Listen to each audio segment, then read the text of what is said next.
معاون خصوصی وزیر اعظم آزاد کشمیر لائبہ کوثر کی این نیوز سے خصوصی گفتگو. تفصیلات جانتے ہیں رضوان گل منہج سے. اس وقت موجود ہوں تاؤ بھٹ کے مقام پہ.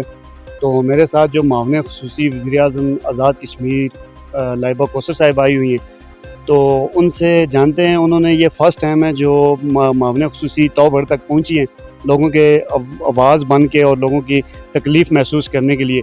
تو آئیے انہی سے جانتے ہیں وہ کس مقصد کے لیے آئی ہیں اور لوگوں کیا مشکلات انہوں نے یہاں پہ دیکھی، اور وزیر اعظم آزاد کشمیر سے جا کے لوگوں کے بارے میں کیا کہیں گی، کیا خیالات رکھتی ہیں، یہ انہی سے تفصیل جانتے ہیں.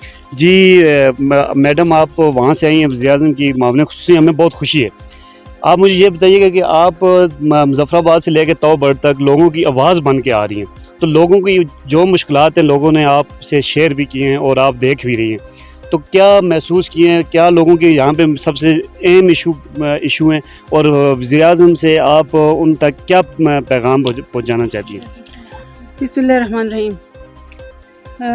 دیکھیں، میں چونکہ خود نیلم سے ہوں اور میری یہ خوش قسمتی ہے کہ نیلم کے سے بلونگ کرتی ہوں، اور اللہ پاک نے مجھے یہ اعزاز دیا، اور پرائم منسٹر تنویر الیاس خان صاحب نے اس گورنمنٹ کے اندر مجھے یہ اعزاز بخشا کہ میں پہلی خاتون ہوں جو معاون خصوصی کی سیٹ کے اوپر انہوں نے مجھے لایا، اور خواتین کی اسپیسیفک خواتین کی ذمہ داری انہوں نے مجھے دی.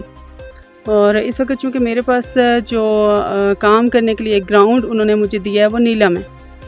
نیلم کے اندر میں کام کرنے کے لیے یہاں پہ آئی ہوں. یہ میرا فرسٹ وزٹ ہے اور میں آتی جاتی رہی ہوں یہاں پہ. میں یہاں سے الیکشن کنٹیسٹ کرنے کے لیے، جنرل الیکشن کنٹیسٹ کرنے کے لیے بھی کینڈیڈیٹ تھی. تو نیلم سے میرا رشتہ ابھی کا نہیں ہے، یہ میرا رشتہ سالہ سال کا ہے اور بچپن کا ہے، اور میری پیدائش یہیں کی ہے.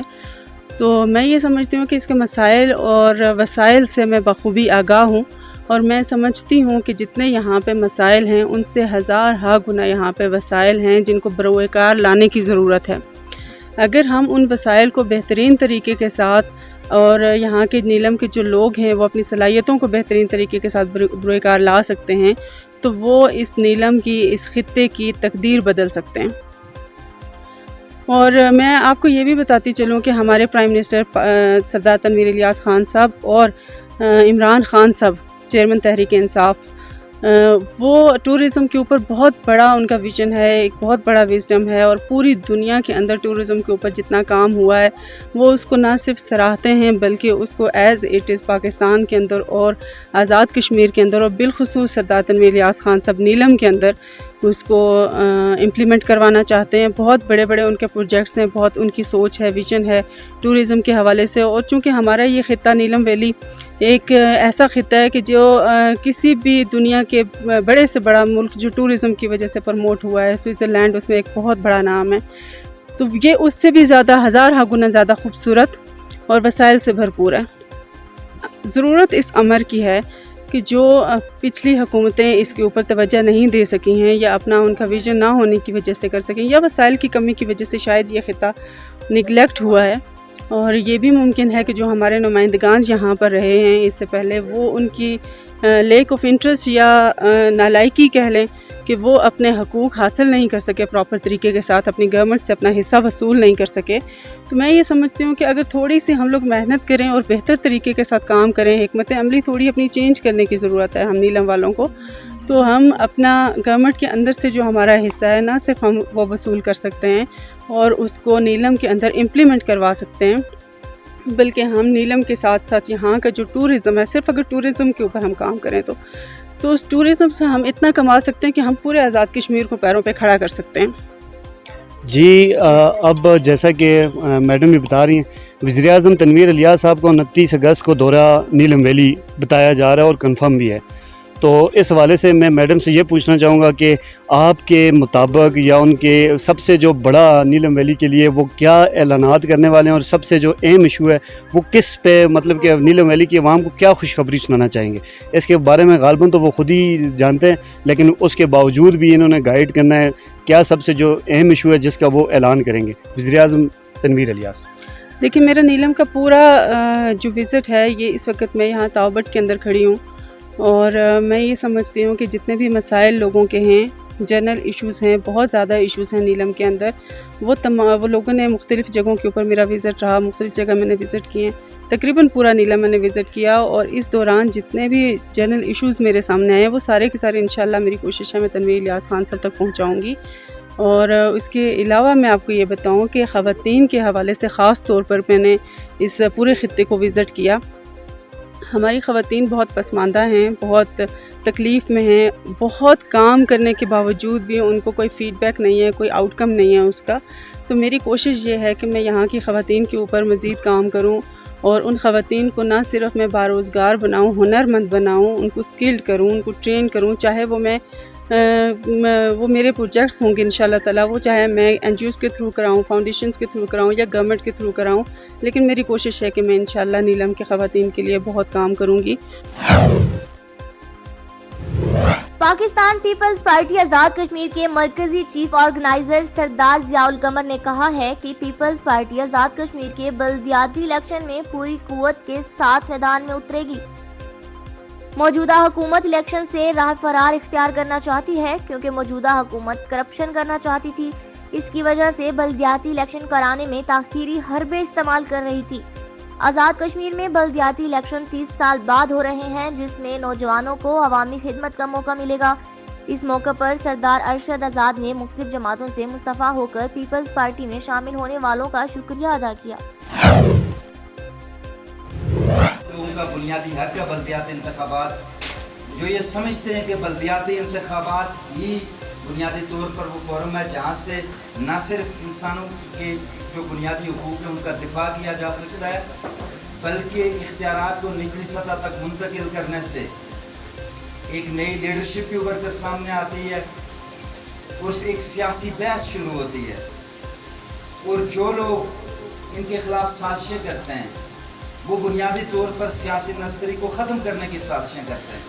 اس لیے کہ اگر بلدیاتی انتخابات ہوں گے، اگر سیاسی بحث ہوگی، اگر نظریاتی بحث ہوگی، اگر سیاسی کارکنان تیار ہوں گے تو پھر کوئی سرمایہ دار سرمایہ کی بنیاد پر، کوئی برادری کا ٹھیکیدار برادری کی بنیاد پر سیاست نہیں کر سکے گا. پھر لوگوں کے ایشوز کی بنیاد پر سیاست ہوگی، لوگوں کے حقوق کی جدوجہد کی بنیاد پر سیاست ہوگی. اور میں یہ سمجھتا ہوں کہ شدید بارش کے باعث باغ کے مضافاتی علاقے ڈھلی میں نالے میں تغیانی کے باعث ڈھلی بازار میں سیلابی صورتحال پیدا ہو گئی. باغ کو حویلی سے ملانے والی شاہراہ بند. واقعے کی اطلاع ملنے پر اسسٹنٹ کمشنر باغ بینش جرال اور تحصیلدار باغ قمر کاظمی مشینری لے کر موقع پر پہنچ گئے اور ریسکیو کے کام کی نگرانی کرتے رہے اور روڈ کو کلیئر کروا کے باغ حویلی شاہراہ کو ٹریفک کے لیے کھول دیا. باغ میں ہونے والی بارش سے چھوٹے بڑے ندی نالوں کے ساتھ ساتھ نالا محل اور نالا ملوانی میں بھی ہلکے درجے کا سیلاب آیا ہے. باغ انتظامیہ نے لوگوں کو احتیاطی تدابیر پر عمل کرنے کا مشورہ دیا ہے اور ندی نالوں سے دور رہنے کی اپیل کی ہے. اوکاڑا کے قریب ڈھلیانہ روڈ پر موٹر سائیکل کو حادثے میں منیر احمد نامی شخص زخمی. موٹر سائیکل سوار کو حادثہ کتے کے ٹکرانے کی وجہ سے پیش آیا. اطلاع ملنے پر 1122 کی ریسکیو ٹیم موقع پہ پہنچ گئی اور زخمی کو DHQ اسپتال منتقل کر دیا. خبر شامل کریں گے منڈی بہاؤدین سے، جہاں جرائم کی روک تھام کے لیے SHO تھانہ سٹی کی جانب سے شہر کے مختلف مقامات پر ناکہ بندی، ہر آنے جانے والے کو چیک کیا گیا. SHO تھانہ سٹی رؤف جدھڑ کا کہنا تھا کہ علاقہ میں جرائم کی روک تھام اور عوام کی جان و مال کی حفاظت کے لیے دن رات کوشاں ہیں. تھانہ میں بھی آنے والے سائلین کی عزت کرنا اور پر وقت انصاف کی فراہمی اولین ترجیحات میں شامل ہے. ڈچ کورٹ میں بجلی کے زائد بلوں کے خلاف احتجاجی ریلی MPA ملک عمر فاروق کے مرکزی دفتر سے شروع ہوئی. کوارڈینیٹر PP 106 ملک مبشر شہزاد اور رانا زاہد سلیم نے ریلی کی قیادت کی. ریلی میں شریک اہل علاقہ نے بلوں میں اضافے کے خلاف شدید نعرے بازی کی اور بل جلا کر غصہ نکالا. اب رکنے والی نہیں ہے. قادر صاحب آپ کی بھی ذمہ داری ہے. یہ جتنے لوگ مجھے دیکھ رہے ہیں میرے توسل سے، جتنے میرے بھائی ہیں سارے میرے جیسے ہیں. اب رکنے کا ٹائم نہیں ہے، یہ بدلہ لینے کا ٹائم ہے. اور ہم مڈل کلاس کے بندے، ہم ان سے لڑ نہیں سکتے. ہم اپنی ووٹ کی طاقت سے ان کو ہرائیں گے. ہم نے ووٹ دینا ہے، اپنی ووٹ کی طاقت سے انہیں ہرائیں گے. دوسری بات، میں شہباز گل صاحب ہمارے حلقے کے ہیں اور ہمارے حلقے کا وہ فیس ہے. MPA صاحب نے بھی یہ بات کہی، ہم ان کے ساتھ ہر جگہ.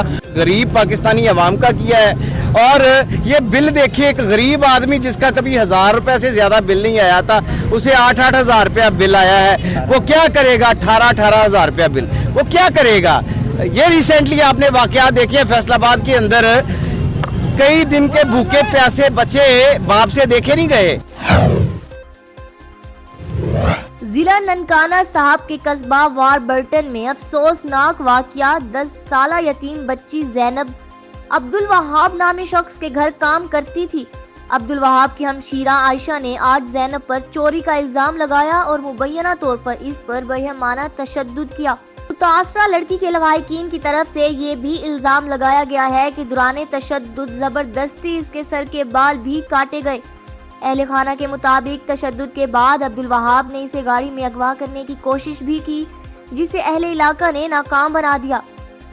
متاثرہ لڑکی زینب کو علاج اور میڈیکل کے لیے ڈسٹرکٹ ہیڈ کوارٹر اسپتال منتقل کر دیا گیا, جہاں اس کا علاج جاری ہے. دوسری جانب ڈسٹرکٹ پولیس آفیسر سید خالد حمدانی نے واقعے کا فوری نوٹس لے لیا اور ترجمان ضلع پولیس کے مطابق دونوں ملزمان کو حراست میں لے لیا ہے اور ان کے خلاف قانون کے مطابق کارروائی کی جائے گی.